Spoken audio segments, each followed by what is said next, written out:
Hi, and welcome to HRS 5450, Assistive Technology for Sports and Recreation.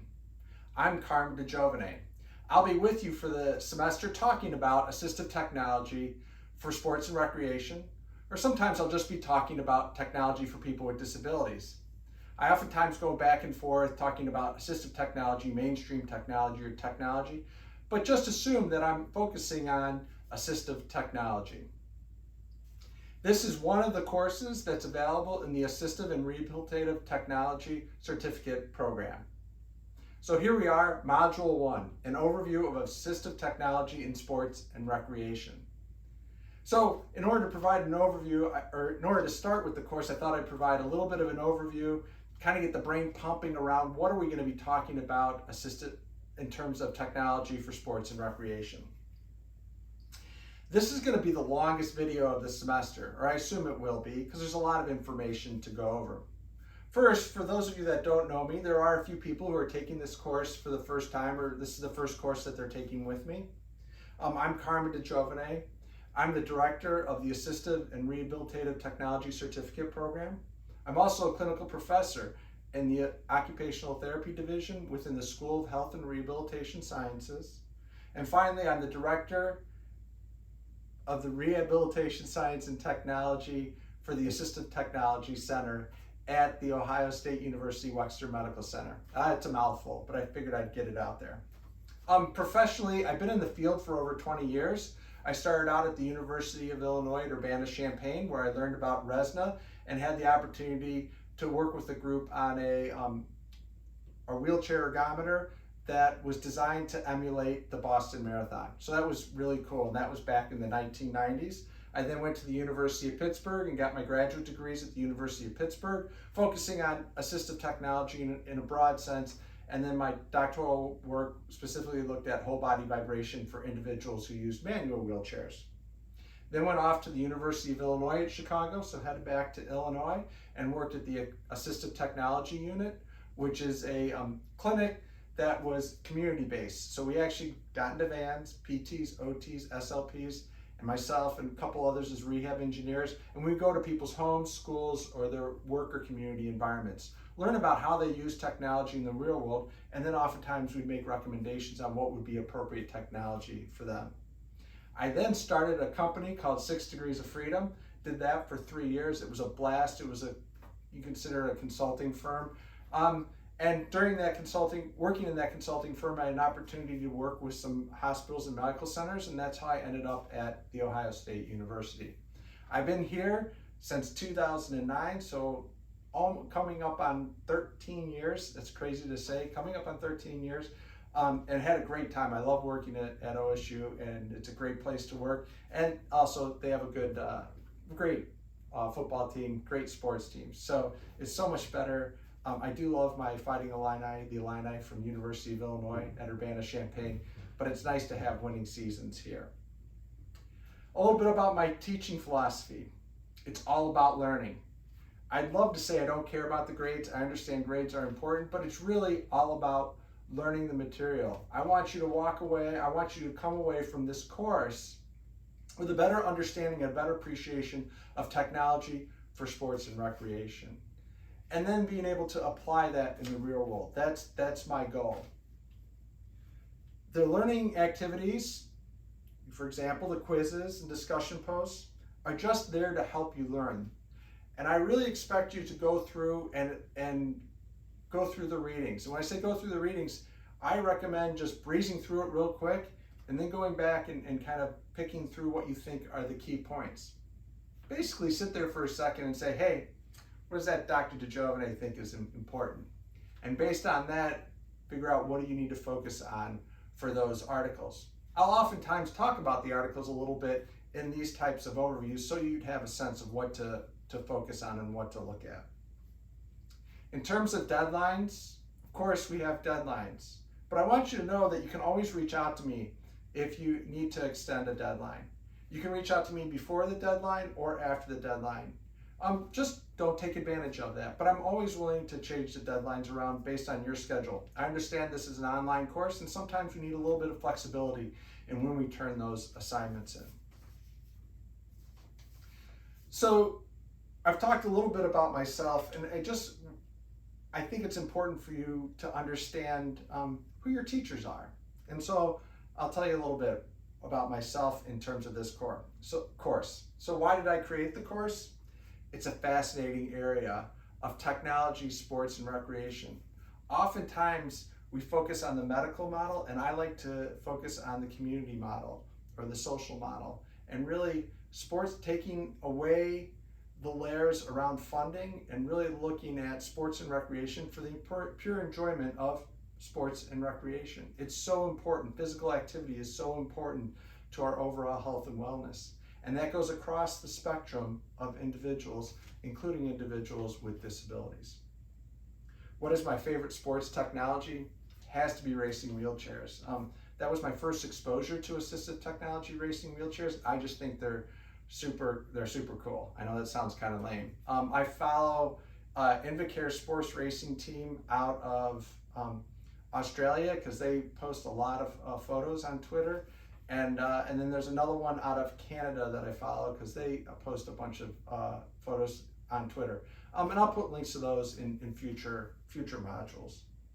My favorite emerging area of technology when it comes to sports and recreation is AR and VR, augmented reality and virtual reality. And I've been saying that for a number of years, long before that one big company in social media created this thing called Meta. Long before that, I was interested in AR and VR, but I'm still at the early stages of learning about it and learning how we can use it for sports and recreation. And then a couple interesting facts about myself. I love Chicago-style pizza. I hear there's a new place, I think it's called Mama Nancy's on Broad Street in Columbus, that I really want to try out. But I'm a huge fan of Chicago-style pizza. I'm also a huge fan of Portillo's. So if you're ever in the Chicagoland area, I recommend checking out Portillo's or any one of the restaurants that have Chicago-style pizza. I love listening to podcasts. I learn a lot from listening to podcasts. I love identifying an issue and talking through the issue. I feel like that's how we come up with the best solution. It really is that idea of a transdisciplinary team, including the people who are going to use the technology in that discussion. And then finally, I always love to hack away with technology. Oftentimes hacking has a bad connotation. I think it's a good connotation because when we tinker with things, that's how we learn how to better use technology and use technology in different ways to meet the needs of all individuals. So some nuts and bolts about the course. First off, communication. If you need to reach me in less than 24 hours, you need to get a hold of me. You can always get a hold of me on Teams. My Teams handle, if you will, is DIGI01 at osumc.edu. But there's so that's how to get a hold of me if you need to get a hold of me very quickly.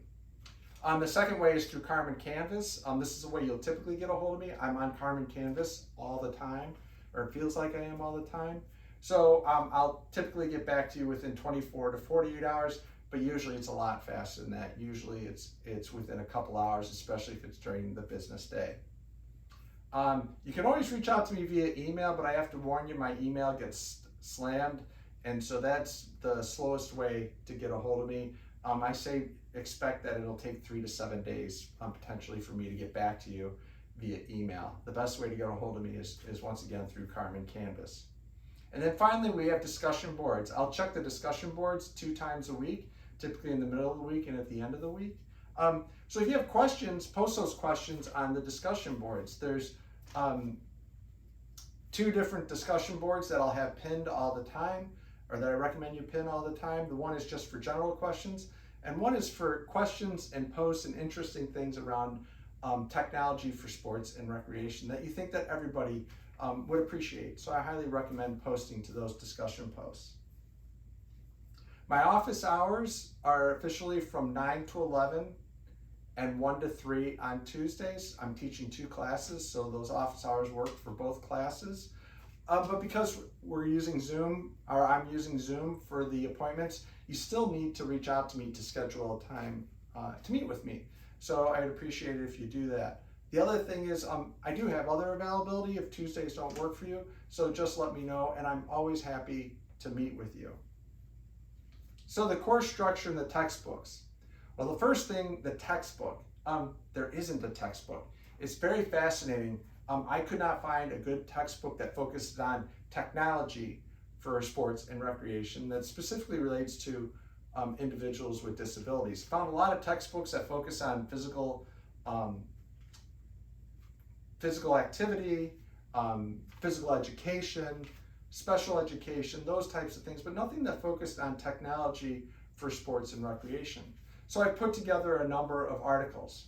But because we'll be using articles, sometimes they may feel a little dense at times. So that's why I say scan through it, start with the abstract, the intro, and then maybe jump to the discussion and the conclusion, and then go back to the methods and results. I'm really focusing on the content in there as opposed to the methodology of the topics. I'll also try to include journal articles that are just more from a broad audience perspective. And I think you'll see that in this first group of articles that I'm going to have you read for Module 1. Also though, if there is a textbook out there and you know about it, let me know. I'd love to learn about what textbooks you're using or what materials you're using to learn about technology for sports and recreation. The learning activities rely on journal articles, interviews, and artifacts from the World Wide Web. So I'm going to have you go out and look for materials to pull into the learning activities as we go through this. I'll provide some of it, but I want you to bring some information to the course. This field of assistive technology for sports and recreation is always evolving and always changing. So if you find a good video, a good podcast, a good website, a good article, let us all know about it through the discussion boards or through the assignment discussions. Okay, finally, I'm just going to talk about Module 1 and Module 1 only. As I said earlier, Module 1 is all about an overview of AT for sports and recreation. And what I thought I'd do is I thought I'd give a couple examples that were pretty broad spectrum examples that I thought would be good readings for you for this first module. What you will do with these readings is you'll take them, you'll read them. For 3 of them, you're going to write a discussion post. So I'll explain a little bit more about that in a second. And then for 1 of them, you're going to use it to help with the second assignment. So there's 2 assignments this week. As you're reading the articles, think about assistive technology for sports and recreation. And think about the fact, is the technology built for a broad audience? Or is it designed for a specific individual or a specific impairment? And also, as you're reading the articles, think about what technology would make an activity more accessible to a broader audience. Is there a way to do it? So in order to achieve these goals and to look at it, I'm going to have you read 3 articles to start with. The first article is by Jim Brimmer. Jim Brimmer is from University of Alabama, Birmingham. He's been heavily involved, and the director for the Rehab Engineering Research Center on sports and recreation. And he writes an article that talks about a framework that we can use throughout this course. So early on, we talked about the HAT model, and we talked about the Assistive Technology Service Delivery model from HRS 5100, Intro to Assistive Technology. Now we're going to learn about a model that focuses specifically on sports and recreation. And it's a great article. So I want you to read it and take a look and really think about the different concepts that Jim Brimmer and his colleagues propose in this article. It's not a very long article, but we'll be using it throughout this course. The second article is an article on 3D printing and the use of 3D printing in a physical education program within a primary school setting. And so I think it's just another area that we can look at, and we can apply the HAT model. So I want you to think about the HAT model when you're reading it. Do they cover all the components of the HAT model? I also want you to think about the Assistive Technology Service Delivery process. Do they cover all the aspects of the service delivery process as they're talking through the use of 3D printing in this education setting? And the final one is a short article. It's 1 page on e-gaming and accessibility. Later on, we're going to go a little bit more in depth on designs and the best designs and the best way to develop games, e-games for individuals with disabilities, or just a broad spectrum of individuals. So we'll get into that later on. But for this one, I just want you to start thinking about e-gaming in general and how we can make it more accessible to a broader audience. So we'll have a discussion post on that, and you'll read those 3 articles. The other thing I'll have you do is I'll have you watch an interview with Teresa Brimmer, a professional that's working in the field of sports and recreation, or adapted sports and recreation. And she provides an overview of the types of jobs that you can get in this area and what are the important things to look at when you're working with individuals and supporting individuals who are using technology in sports and recreation. For that, for the assignment that's related to that, to her interview, I want you to read a journal article that I did happen to write. So I'm not trying to promote it, but it's an article on the rehab engineering professions. So there's different levels of rehab engineering professions, and this article talks about those different professions and the different activities that each profession is involved in. It's a longer article. I just want you to scan through it to get a sense of how does that article apply to the concepts and the ideas that Teresa Brimmer is talking about in the interview that I do with her. So I try to wrap up every video with just talking about some cool AT, and that's related to sports and recreation. And this week, there's 2 things I'd like to highlight. The first one is something from the article that Jim Brimmer wrote, and that's LakeShore.